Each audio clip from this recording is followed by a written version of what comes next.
ज्ञानेश्वरी अध्याय 10 ओवी 1 ते 50.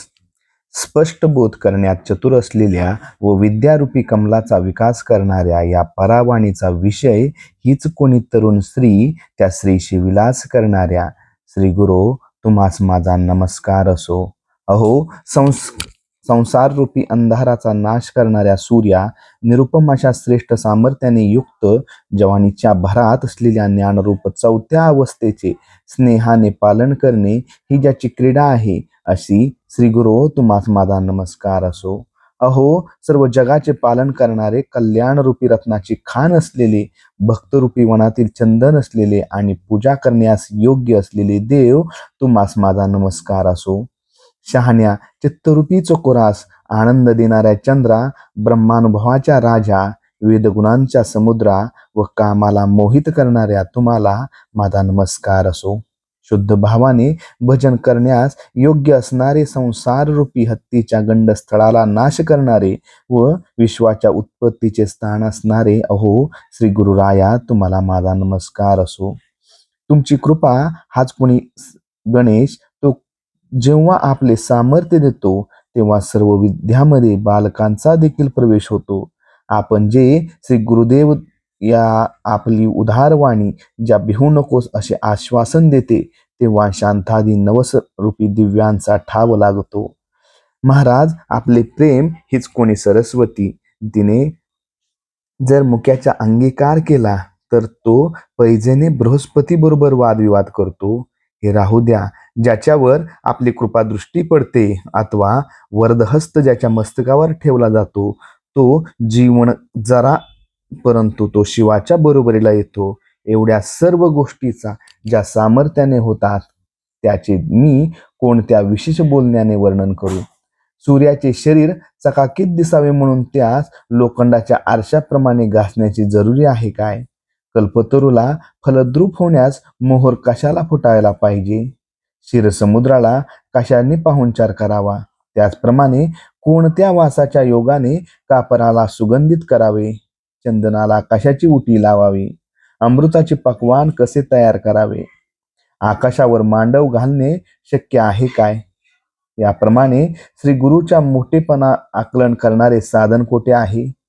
हे लक्षात घेऊन मी निमूटपणाने त्यांना नमस्कार केला. जर बुद्धीच्या संपन्नतेवर समर्थ श्री गुरुने यथार्थ वर्णन करू म्हणले, तर हे माझे करणे मोत्यांना चकाकी येण्याकरिता अब्रकाने फूट देण्याप्रमाणे होईल. 15.5 दराच्या 52 कशी सोन्याला ज्याप्रमाणे चांदीचा मुलामा द्यावा, त्याप्रमाणे मी केलेल्या स्तुतीच्या भाषणाचा प्रकार होणार आहे.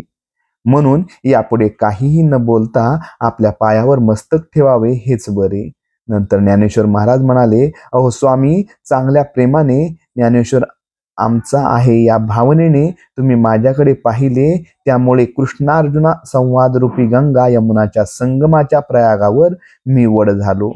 माझे दूध दे अशी विनंती केल्यावरून सर्व क्षीर समुद्राची वाटी भरून शंकराने उपमन्यूच्या पुढे जशी ठेवली, किंवा वैकुंठाधीश प्रभूने रुसलेला जो ध्रुव त्याला अडळपदाचा खाऊ दिले कौतुकाने समजूत घातली, त्याप्रमाणे गीताजी ब्रह्मविद्येचा राजा आहे व सर्व शास्त्रांचे विश्रांती स्थान आहे. ती भगवद्गीता मी प्राकृत ओवी छंदात गावी असे श्री गुरुने केले. शब्दरूपी अरण्यामध्ये वाटेल तितके भटकले असता त्या वाचा रूप वृक्षास विचार रूप फळे आल्याची गोष्ट कानावर येत नाही, परंतु वाचाच विचारांचा कल्पवृक्ष केली. माझ्या बुद्धीने जे देहाशी एकसारखे तादात्म्य केले होते, त्या माझ्या बुद्धीला आनंदरूपी खजिन्याची खोली केली. माझे मन गीतेच्या अर्थरूपी शेर समुद्रात महाविष्णू झाले. त्याप्रमाणे श्री गुरुच्या एक एक लीला आहेत, त्या अनंत असल्यामुळे त्यांचे वर्णन करण्याचे मला कसे कळेल? असे असूनही बेडरपणाने जो काही मी अनुवाद केला, तो महाराज सहन करा. एवढा वेळ आपल्या कृपेच्या प्रसादाने मी भगवद्गीतेला पहिला भाग विनोदाने ओवीच्या छंदात वर्णन केला. पहिल्या अध्यायामध्ये अर्जुनाचा खेद सांगितला, दुसऱ्यामध्ये स्पष्ट निष्काम कर्मयोग सांगितला, परंतु ज्ञानयोग आणि बुद्धियोग यांच्यात काय फरक आहे तो दाखवून सांगितला. तिसऱ्यात केवळ कर्मयोग सांगितला. तोच कर्मयोग 4थ्यात ज्ञानासह सांगितला आणि 5व्यात गूढ रीतीने अष्टांग योग सांगितला. याच्या योगाने जीवात्म्याचे ऐक्य होते. तेच योगाचे तत्व आसनापासून प्रारंभ करून तो समाधीपर्यंत स्पष्ट तऱ्हेने 6व्यात उघड केले. त्याचप्रमाणे योग सिद्ध झाल्याची स्थिती आणि योगाचे आचरण करीत असतो. मध्येच मरण आलेल्यास जी गती प्राप्त होते तो सर्व विचार 6व्या अध्यायात सांगितला. त्यानंतर 7व्यात आरंभिक कार्य कारण अशा 2 प्रकारांनी प्रकृतीचे रूप सांगून भगवंताला भजणारे जे 4 प्रकारचे भक्त त्यांचे वर्णन केले. नंतर 7व्या अध्यायात शेवटी सांगितलेल्या 7 वाक्यासंबंधी 18व्याच्या आरंभी अर्जुनाने विचारलेल्या 7 प्रश्नांची उत्तरे देऊन प्रयाग सिद्धीचा प्रकार सांगितला. अशा रीतीने सर्व 7 प्रश्नांची उत्तरे देऊन 8व्या अध्यायात ते प्रश्न संपविले. आता असंख्यात असलेल्या वेदांमध्ये जेवढा म्हणून मतलब प्राप्त होतो तेवढा सर्व एक लक्ष ग्रंथ असलेल्या महाभारतामध्ये सापडतो. आता भारताच्या 18 पर्वामध्ये जो काही अभिप्राय आहे तो कृष्णार्जुनाच्या संवादामध्ये गीतेत प्राप्त होतो आणि गीतेच्या 700 श्लोकामध्ये जो अभिप्राय आहे तो एकट्या 9व्या अध्यायात आहे. म्हणून 9व्या अध्यायातील मतलब पूर्ण झाला असे दाखविणारा लेखन सीमेचा शिक्का त्यावर एकदम द्यावयास भ्यालेला जो मी तो 9व्या अध्यायातील अभिप्राय पूर्णपणे सांगितला असा व्यर्थ अभिमान कशाकरिता धरू.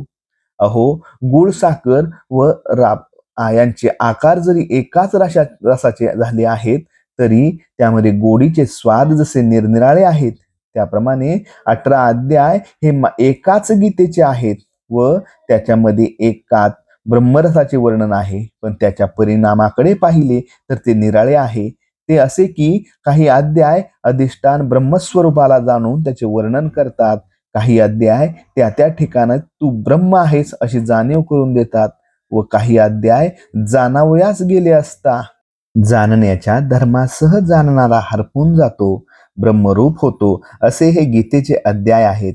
परंतु 9वा अध्याय शब्दाने सांगण्याच्या पलीकडचा आहे, तो देखील मी स्पष्ट करून सांगितला. महाराज ही सर्व शक्ती व्यापली आहे. एकाच्या वसिष्ठ ऋषीच्या काठीने सूर्याप्रमाणे प्रकाश केला, एकाने विश्वामित्राने या जगाहून वेगळे जगच निर्माण केले, एकाने नलवानराने दगड पाण्यावर टाकून समुद्रावरून सैन्य पार उतरून नेले, एकाने म्हणजे मारुतीने आणि आकाशात असलेल्या सूर्यास पकडले, एकाने अगस्तीने एका घोटातच समुद्र प्राशन केला. याप्रमाणे मी जो अजान त्या माझ्याकडून बोलण्याच्या पलीकडे असलेला 9व्या अध्यायाचा अभिप्राय तुम्ही बोलविला.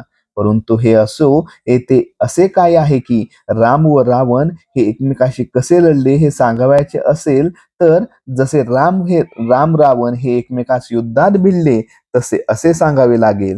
त्याप्रमाणे 9व्या अध्यायातील श्रीकृष्णाने केलेला जो उपदेश तो 9व्या अध्यायासारखाच आहे असे माझे म्हणणे आहे. हा मी केलेला निर्णय ज्याला गीतेच्या अर्थाने आकलन झाले आहे त्या तत्ववेत्याला पटेल. त्याप्रमाणे पहिल्या 9वी अध्यायात मी आपल्या बुद्धीप्रमाणे व्याख्यान केले. आता गीता ग्रंथात राहिलेला दुसरा भाग प्राप्त झालेला आहे, तो ऐका. या अध्यायात आता अर्जुनाला विशेष व सामान्य विभूती सांगितल्या जातील. ती कथा चातुर्याने व रसयुक्त वर्णनाने सांगितली जाईल. मराठी भाषेतील सौंदर्याने शांत रस शृंगार रसाला जिंकील व ओव्या तर अलंकार शास्त्राला भूषण होतील.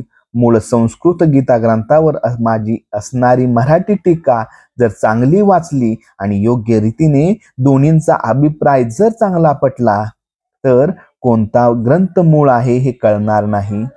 ज्याप्रमाणे शरीराच्या सौंदर्याने शरीर हेच अलंकारास भूषण होते, अशा स्थितीत कोणी कोणाला शोभा आणली याची निवड होत नाही. त्याचप्रमाणे माझी मराठी भाषा व संस्कृत भाषा या दोन्हीही एकाच अभिप्रायाच्या पालखीत शोभतात.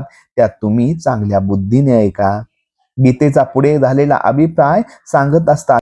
शृंगार आदी नवरसांचा वर्षाव होतो व चातुर्य म्हणते आम्हाला प्रतिष्ठा प्राप्त झाली.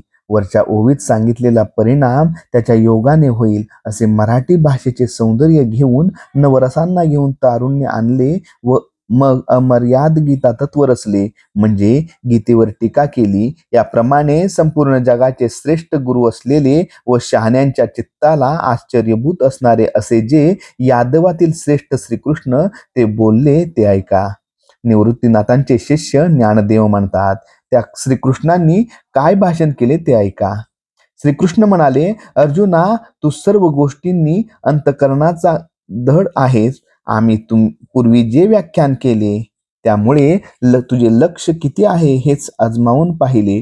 त्यात ते अपुरे नाही तर चांगले पूर्ण झाले असे आढळून आले.